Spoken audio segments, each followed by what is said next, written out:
Uma boa noite a todos, sejam todos bem-vindos, encarnados e desencarnados, à nossa Casa de Oração Mãos Unidas. Agradecemos a presença dos nossos trabalhadores da luz que já se fazem presente nesse momento, ao meu mentor, ao nosso patrono Francisco Valdomiro Lorenz e todos os trabalhadores da luz que sempre nos amparam durante os nossos trabalhos na nossa querida Casa Espírita Mãos Unidas. Hoje nós vamos refletir sobre uma pergunta: o que nós precisamos? O que nós precisamos, baseado no artigo de Heitor Freire e no capítulo 11, Amar ao Próximo como a Si Mesmo, do Evangelho segundo o Espiritismo. O que nós precisamos? Vocês já pararam para pensar o que é que vocês precisam? A gente sempre para e pensa o que nós precisamos. Nós precisamos de muitas coisas. Nós estamos reencarnados no mundo material. Nós precisamos de muitas coisas materiais, mas também nós precisamos de muitas coisas que não são materiais. Neste mundo, então, radioso e maravilhoso em que vivemos, temos todos um cardápio muito variado à nossa disposição.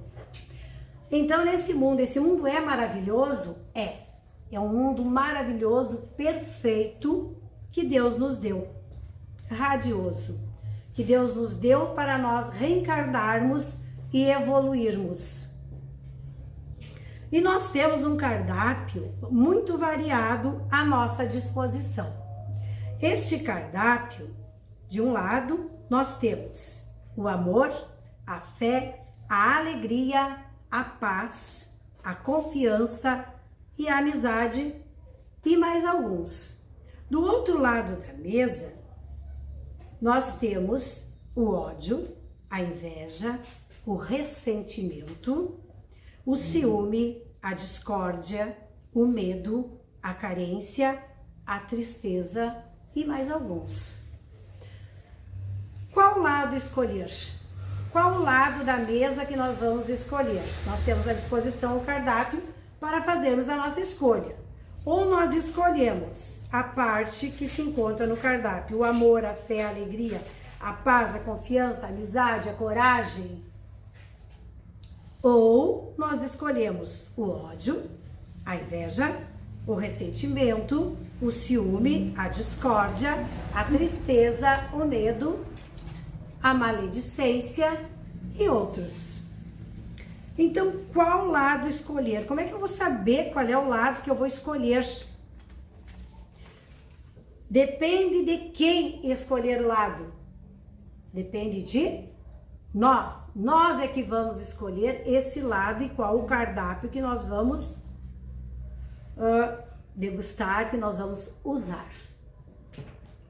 Deus, quando nos criou, nos dotou do cabedal necessário para o nosso desenvolvimento e evolução. Então, antes de nós encarnarmos, Deus nos dotou, né, com tudo aquilo que era necessário para que nós evoluíssemos e nós nos desenvolvêssemos. Não deixou ninguém desamparado, ninguém sem amparo. Todos os seus filhos receberam esse cabedal necessário para o desenvolvimento e para a evolução. Dotou-nos, por exemplo, com a faculdade do discernimento, que poucos usam como deveriam. Então, Deus nos deu tudo que nós necessitamos para evoluir e nos desenvolvermos.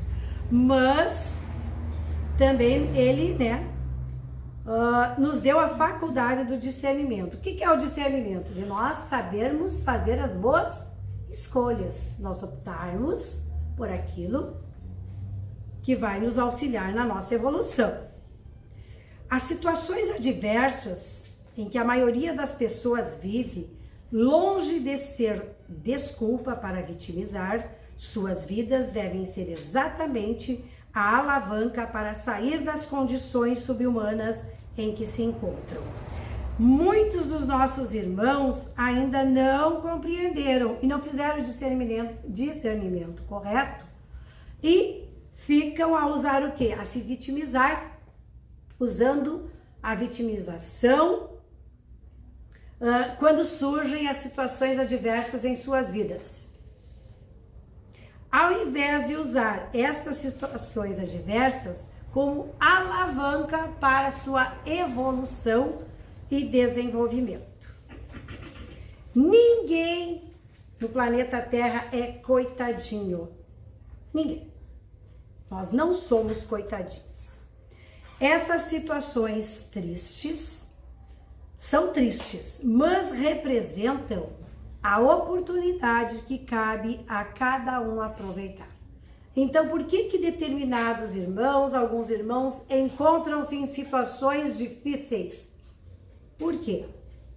Porque eles não souberam discernir as oportunidades e nem aproveitar as oportunidades que surgiram no seu caminho. Então, nós não somos coitadinhos. Nós é que fizemos as escolhas. Deus é nosso Pai, todos nós somos filhos de Deus e recebemos o suficiente para nós evoluirmos e nos desenvolvermos e não estarmos em situações difíceis. Todos somos filhos de Deus. Alguém é filho de outro? Não. Todos nós somos filhos de Deus. O que nos compete a descobrir como utilizar esse cabedal e transformá-lo em nosso benefício permanentemente. E essa descoberta decorre de uma ação contínua. Então, o que eu tenho que fazer? Eu tenho que descobrir como que eu vou usar tudo que Deus me deu em benefício meu. No benefício meu, na minha evolução, no meu desenvolvimento. E essa é uma ação contínua. Não é de uma hora para outra, é sempre, é diariamente que nós temos que descobrir como transformar em benefício permanente para nossas vidas. Utilizando uma energia muito poderosa, que é a energia do amor. O amor, por isso que eu falei para a Dalva que ela falou no amor, quando ela fez a abertura, bate com a minha explanação de hoje. Então, o amor, ele serve como energia para as nossas vidas. Então, eu vou ler aqui para vocês uma historinha de que está dentro desse artigo, um conto que não tem autoria, a autoria é desconhecida, é um conto israelita. Um jovem foi visitar um sábio conselheiro e contou-lhe sobre as dúvidas que tinha a respeito do amor. O sábio escutou, olhou-o nos olhos e disse apenas uma coisa: ame.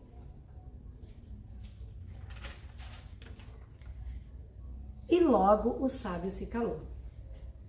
Disse o rapaz: mas ainda tenho as dúvidas. Ame, disse novamente o sábio.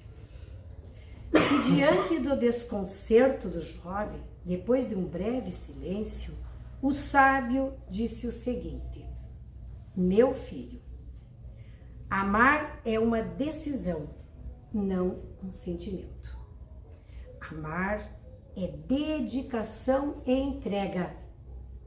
Amar é um verbo e o fruto dessa ação é o amor. O amor é um exercício de jardinagem. Arranque o que faz mal. Prepare o terreno, semeie. Seja paciente, regue e cuide. Esteja preparado, porque haverá pragas, secas ou excesso de chuvas. Mas nem por isso abandone o seu jardim. Ame Ou seja, aceite, valorize, respeite, dê afeto, ternura, admire e compreenda. Simplesmente ame. E sabe por quê? Perguntou o sábio. Porque a inteligência sem amor te faz perverso. A justiça sem amor te faz implacável. A diplomacia sem amor te faz hipócrita. O êxito sem amor te faz arrogante. A riqueza sem amor te faz avarento. A docilidade sem amor te faz servil.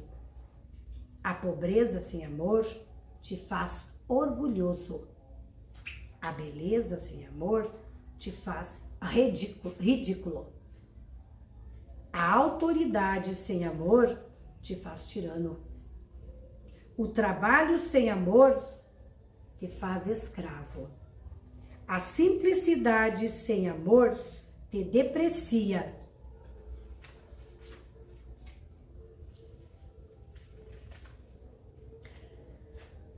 Irmão, e a vida sem amor não tem sentido. Apenas ame, concluiu o sábio. Então, em todas essas, se nós formos colocar dentro da nossa vida, né, a parte ali do jardineiro, é o que acontece com a nossa vida. Então, nós temos que nos preparar e não desistir jamais. Amar, amar e amar. E aqui, ó, e a vida sem amor não tem sentido. Apenas ame. Então, com certeza, se nós vivemos a nossa vida sem amor, não tem sentido nenhum. Nós temos que amar ao próximo como a nós mesmos. Eu falo do amor, não aquele amor de casal, mas o amor de todas as formas, né? O amor incondicional que Deus nos dedica. Deixa eu só ver aqui. Então, que nem para, nós temos aqui o amor, tá? Então aqui nós concordamos em relação a tudo que o sábio falou ao jovem. Alguém discorda?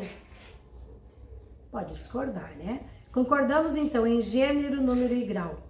Só temos uma alternativa para a nossa evolução espiritual. Só uma alternativa que nós temos. Amar. Não tem outra maneira a não ser amar. Será que é tão difícil amar? Nos perguntamos. É tão difícil amar? Nos amarmos uns aos outros? É tão difícil isso? Com certeza não, né? Difícil na realidade não é, mas é exigente, porque o ego comanda a maioria das nossas ações. É o ego que nos conduz ao apego e nos faz olhar o outro irmão como se fosse outro, apenas outro. Nos faz pensar que nós somos melhores. Será que nós somos melhores que os nossos irmãos? Nós podemos nos considerarmos melhores do que os nossos irmãos? Nós não temos defeitos, nós somos perfeitos. E por que nós somos melhores que os nossos irmãos? Nós temos que pensar nisso. No momento que eu me sinto melhor do que o meu irmão, eu tenho que pensar se realmente eu sou melhor do que o meu irmão. Com certeza não, porque todos nós, como eu já falei lá, ninguém é perfeito. Todos nós temos defeitos. Então, de acordo com o nosso ego, cria diferenças, nos escraviza e procura evitar a manifestação do amor. O ego nos induz a levar em consideração o que achamos que os outros vão pensar dos nossos atos e tende a subestimar o que nós mesmos pensamos a nosso respeito. Então, o nosso ego, muitas vezes, Nós ficamos pensando, mas se eu demonstrar o amor, o que os outros vão pensar? Nós nos preocupamos muito com o que os outros pensam a nosso respeito. Muitas vezes nós nos modificamos, nós não queríamos agir daquela maneira e nós agimos porque nós estamos preocupados com o que os outros vão pensar a respeito das nossas ações. E nós não devemos nos preocuparmos com o que os outros vão pensar. Desde que nós façamos o que é certo, o que nós consideramos correto, nós não temos que nos preocupar com o que os outros acham. Cada um age da sua maneira, como acha melhor. Cada um tem a sua opinião. Você pode dar a sua opinião, mas você tem que respeitar também a opinião do outro. Você tem que respeitar. Porque nós somos todos diferentes, ninguém é igual, nós somos todos filhos de Deus, mas nenhum é igual ao outro. Cada um foi criado único. E nós estamos aqui nesse planeta maravilhoso, só não está melhor por culpa nossa, por culpa das nossas atitudes, das nossas ações. Deus nos deu tudo que nós precisamos, aqui é a nossa casa. Mas nós ainda não aprendemos a cuidar dela. E não aprendemos ainda a amar o nosso irmão. Temos que pensar nisso e temos que aprender a amar os nossos irmãos e amar a nós mesmos também, Então, pensamos ao nosso respeito. Uma atitude que mostra a ação do ego ocorre, isso aqui é bem comum, Por exemplo, nas promoções Black Friday, acho que é assim que se diz, que é aquela liquidação bombástica que acontece, Acontecem umas liquidações que fazem aquela propaganda, que vai ser uma liquidação bombástica. Antes tinham pessoas que amanheciam nas filas de madrugada, viu? Então amanheciam as filas para serem os primeiros a entrar na loja, Então essas pessoas, elas ficam tão obcecadas em relação a essas promoções para comprar os produtos em promoção, que elas nem param para pensar se elas precisam daquele produto, se realmente elas necessitam daquele produto na sua casa. A gente via na televisão, as propagandas, assim, pessoas pegando, agarrando várias panelas, vários ferros, assim, tipo, transtornados, sem pensar se realmente precisavam daquilo aí, porque estava barato, vão pegar tudo, E essas pessoas, elas não pensam no outro, Elas saem empurrando os outros para fora do seu caminho, pisando neles na ânsia de aproveitar aquelas oportunidades, forçadas sem pensar duas vezes. Então elas não pensam se realmente elas necessitavam daquele produto. E elas não pensam no irmão. Então, se tem 3 panelas, por que eu tenho que pegar as 3 panelas? Se são 10 panelas, só vou pegar... Entrei primeiro, eu pego as 10 panelas e levo as 10 panelas. Ela não pensa que tem mais pessoas que estão ali na fila lá. Empurra, derruba, passa por cima, simplesmente obcecada para pegar as panelas. E às vezes vai precisar de 10 panelas, 3 panelas? Não. Uma só chega. Nós usamos só uma, Então, após essa reflexão, nós voltamos sempre ao ensinamento básico, que é a base de tudo, que está no Evangelho segundo o Espiritismo, que é a mensagem que Jesus Cristo, nosso amado Mestre, veio nos trazer, que é amar o próximo como a nós mesmos. Então, no momento que eu amo o próximo como a mim mesmo, eu vou estar fazendo a escolha correta. E é isso que eu preciso. Segundo a reflexão da noite de hoje. Amar o próximo como a nós mesmos, ou seja, é tudo que verdadeiramente nós precisamos. Daí esse Heitor Rodrigues Ferri, que é o autor, ele coloca simples assim, Que é simples assim, que nós devemos amar ao próximo como a nós mesmos, amar, amar e amar, em todos os momentos. Como disse lá o sábio, que relatou para o jovem, em todas as fases que ele analisou, que sem o amor não tem como. Não tem como nós trabalharmos sem amar o nosso trabalho. Nós vamos virar escravos. Que se nós formos pobres e não termos amor, nós vamos ser orgulhosos. A autoridade sem o amor, nós seremos tiranos. Então nós temos que ter amor, amor pelas pessoas, compreender as pessoas, entender os nossos irmãos, assim como eu quero ser entendida. Eu quero ser amada, quero ser compreendida, quero ser perdoada, mas eu não amo, não perdoo e não entendo ninguém. Mas e daí? Para mim, tudo, e para os outros, eu não faço a minha parte, eu tenho que fazer a minha parte. Então, com a reflexão da noite de hoje, que nós possamos pensar, amar o nosso irmão. Nós temos também aqui no Evangelho segundo o Espiritismo, na página 111, a Lei de Amor, né? Capítulo 11, quem quiser dar uma olhada, ler, que é todo esse capítulo, amar o próximo como a si mesmo, que é a lei e a base de tudo, dentro do Evangelho, né? Da nossa doutrina espírita. Claro que tem alguns que vão dizer, não, mas não é só isso e tal. Cada um tem a sua opinião, né? Eu baseei a minha explanação hoje, na noite de hoje, em relação a esse autor, e está no Evangelho segundo o Espiritismo, capítulo 11, página 111, ali, a Lei do Amor. Então, que nós possamos, né, amar, amar e amar sempre. Agradeço, então, pela oportunidade de nós refletirmos na noite de hoje sobre o amor, que nós possamos colocar em prática no nosso dia a dia, em relação aos nossos familiares, aos nossos amigos, aos nossos colegas de trabalho, todos aqueles que nos cercam e que fazem parte do nosso círculo e aqueles que também não fazem parte do nosso círculo de amizades, né? E que nós tenhamos uma semana abençoada, cheia de muita luz e muito amor. Que assim seja.